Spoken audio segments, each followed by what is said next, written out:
It's 100% certain that some pensioners will suffer and some will even die as a result of the cut in the winter fuel allowance. If this is true, why is Labour doing this? The allowance is paid to millionaire pensioners, and this clearly is unnecessary, so maybe there is a point to be considered here. Let's just start though with a key fact. This cut in spending will save £1.3 billion, according to the government's own analysis. Government spending is £1.3 trillion. So this cut will actually save 1/10 of 1%. It has no real significance in the broader context. Yes, it covers around 6% of the £22 billion black hole.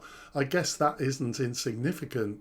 But as I've pointed out in other videos, this whole 22 billion black hole pantomime, it's just totally over-exaggerated, and it can only be framed as a problem within the continued arbitrary and meaningless fiscal rules.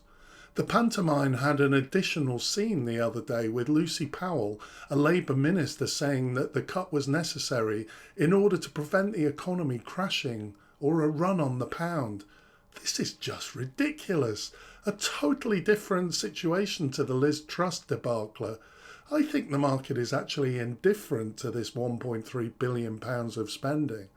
Of course, this isn't a pantomime, and there are serious issues to consider here. Charities are warning of deaths as a result of these cuts. I'm sure some will say that this is overreacting, but we need to just stop and ask whether this is really true. Labour's own analysis back in 2017 showed that a cut in the winter fuel allowance would result in 4,000 deaths. Theresa May's government had proposed this cut but eventually withdrew the idea because it was too controversial, even for the Tories. It became known as the dementia tax. Even many Tories oppose this policy. The Daily Telegraph, which is consistently scaring its readers with stories of Labour's imminent tax raid, and therefore you would think normally would support any cuts in government spending. Even the Telegraph has picked up on this, and it quotes the previous Labour research. So let's dig into the detail a bit and see where there's a problem here, why some pensioners will really suffer. Around 11 million pensioners have been benefiting from the winter fuel payment, a tax-free lump sum between £200 and £300 each winter. The cuts will mean that only 1.5 million will remain eligible. Now, of course, many of the 11 million pensioners are rich and don't need the winter fuel payment to be able to afford their heating. Let's be clear, not all pensioners will suffer. In fact, we can observe that poverty amongst pensioners has been falling. Let's look at a bit of evidence on this. Data presented by the Resolution Foundation shows that the state pension has risen by around £2,600 in real terms since the winter fuel payment was introduced in 1997, and that relative poverty among pensioners has fallen dramatically from 29% in 1998 to 16% in 2023. So clearly, not all pensioners will suffer. But there are two main problems with the government's approach. First, the cut-off point to receive the benefit is low, basically a weekly income of less than £218, and for couples the threshold is £332. So this means that a pensioner with an annual income less than £11,300 will still qualify for the winter fuel payment. But it also means that if a pensioner has an annual income of £12,000, they'll lose the benefit. This recent article on the BBC website highlights the case of someone who'll miss out on the winter fuel payment by £3. This kind of cliff edge is unnecessary, particularly when the cut-off point is so low. £218 a week is a very low threshold, so this is a harsh cut for pensioners that are just above the threshold. Age UK estimates that as many as 2 million pensioners who badly need this money to stay warm this winter won't receive it and will be in serious trouble as a result. The second main problem with the approach is that around 1 million pensioners don't receive pension credit even though they're eligible. They don't claim it. The government is making efforts to help this people to claim, but clearly there is a barrier here. For me, Labour is just making a bad choice here. They keep telling us that they're making difficult choices. They don't seem to be finding it very difficult. The difficult choice is to increase tax to properly finance all public services. And there's no option but to focus tax on the crazy amount of wealth that exists in this country. Wealth that's either undertaxed or not taxed at all. Other ideas are to make the winter fuel allowance taxable so that the wealthy would pay some of it back, and the introduction of a social tariff, a discount for poorer pensioners.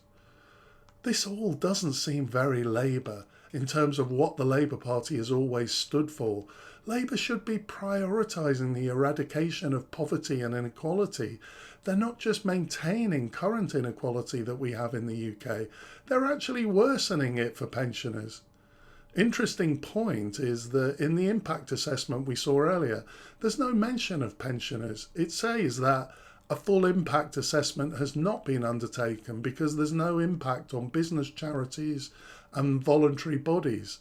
I'm not sure of the technicalities of this, but it does make you wonder how they can get away with not being specific about the actual impact of this policy on pensioners. This is a concern that's been officially raised. A House of Lords Scrutiny Committee concluded that they were unconvinced by the reasons given for the urgency of the cuts, and they raised concerns about whether there was time for appropriate scrutiny and the practical issues from introducing the change at such short notice. So why is Labour doing this? It's actually hard to think of many reasons why they would introduce such austerity right at the start of their administration.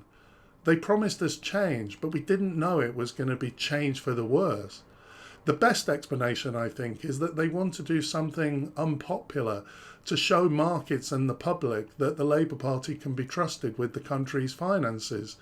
If I was going to be even a bit more generous, perhaps it's possible that they're planning to increase taxes in the autumn budget quite significantly, and this gives them some credibility against people accusing them of being reckless. However, I don't think this will be the case. There are no policies they've put forward which are going to require significant additional financing. The tax increases in the budget will be about filling the black hole, maybe getting a little bit of leeway to do something more, but it's all just tinkering. I think the key point is that Labour is paranoid about being labelled as a tax and spend party. This is just such a dumb strategy if it is this. The backlash on this policy is massive. Already Labour weren't voted in because they were popular. By making themselves unpopular so early in their administration, I think that they're already going to be losing voters. The country's problem isn't the 22 billion black hole. It's the desperate state of the country, the NHS, school buildings, transport, poverty, inequality, so many problems. We need a massive investment, and this can only be financed by a big increase in taxes. Labour is merely continuing austerity. It says that it's not. But Osborne was also saying that we're making difficult choices when he introduced austerity. The Tories didn't enthusiastically promote austerity as a flagship policy. I would argue it's exactly the same situation.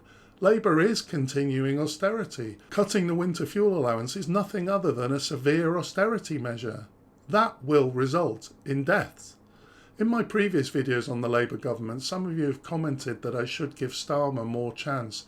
I can understand that people may feel it's not enough time to judge. I just feel that this is the worst start we could have. There's no indication that we have anything like a Labour government. It's just such a wasted opportunity, and many pensioners are going to pay for it. I hope you found this information useful. If you did, please consider liking and subscribing. I'd really appreciate that. Thanks for watching, and I'll see you next time.